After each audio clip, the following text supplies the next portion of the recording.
Hello and welcome back to another Understand Your Buyer video. In this video, we're looking at poor follow-ups. So what is it?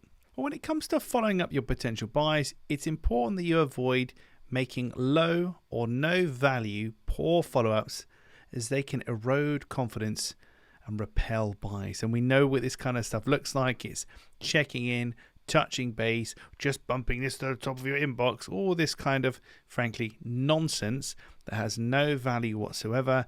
It's damaging you, it's damaging your efforts. You feel like you're doing something because you're in motion, but really you're potentially damaging the client's faith and trust in you, or worse still, the relationship altogether. How does it work? Well, this has happened to me a million times before, and I'm pretty sure that you've got emails in your inbox right now that fall into some of these poor practices, these categories. It works to push people away because you're basically trying to find ways to say, can I have your money yet? Despite a lack of response from your buyer. These poor follow-ups are just excuses to say, can I have your money yet? The reality is, if you don't have something constructive or valuable to say, then the follow-up is probably not going to work. It's probably not worth your time, and it's probably best left alone. If there's no value in it whatsoever, you're probably best off not doing it, and your time is probably better spent finding new potential buyers. So how can you use it? Well, if you want to repel people and annoy them, then here are some low and no value follow-ups that you can start using right now. First one is checking in, touching base. Let's be honest, if your buyer was interested, would you need to check in? Would you need to touch their base? It's unlikely. Did you get my email? That one is a lie, and we know it. And I'm sure you've done this to people before. It's fine, but it is a lie. Your emails are being received. If you've got a problem, you should speak to IT, not your potential buyers. Just bumping this to the top of your inbox is one of my pet hates. I really, really hate this. Emails don't need bumping. I haven't replied because I'm not interested or I'm too busy. I don't need you to flag it up for me. James? Question mark, or just a couple of question marks. For me, this is the lowest of the low. There's literally no effort or thought going into that at all, and it's just confrontational and rude. Putting a question mark after my name and sending that to me, that's going to annoy me. That's not going to encourage me to buy from you. Obligation, so being rude to people and saying, you haven't responded to this yet. Well, people don't owe you a response, ultimately. You've outreached them, they don't owe you a response. You might deem that to be rude, but in a selling scenario, you've got to take the higher ground and give people the benefit of the doubt and be the bigger person.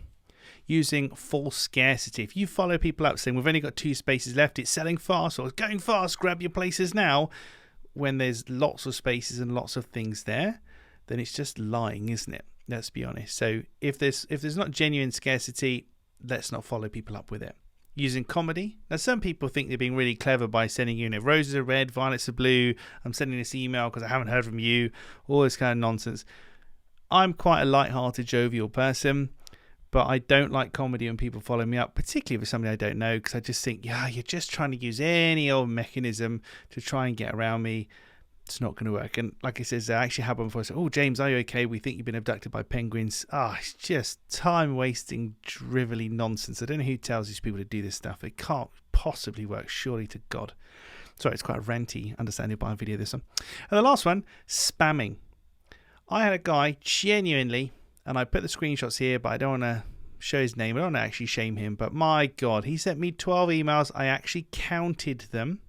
I replied to none of them. On the 12th email, do you want my free guide? Do you want my free guide? Do you want my free guide? I had to email him and say, no, I don't want your free guide. Yes, I did get your 12 preceding emails.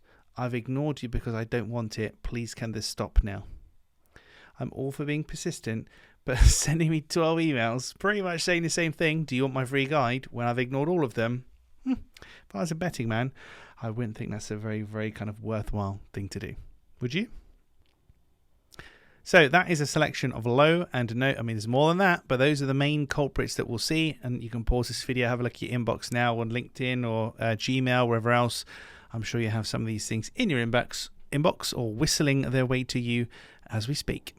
So that's the poor follow-up.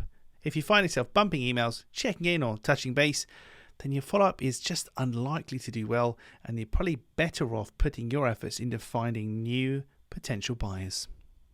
Well, that's it for another Understand Your Buyer video, and if you like this kind of stuff, then you'll definitely like the book, which you can buy at understandyourbuyer.com.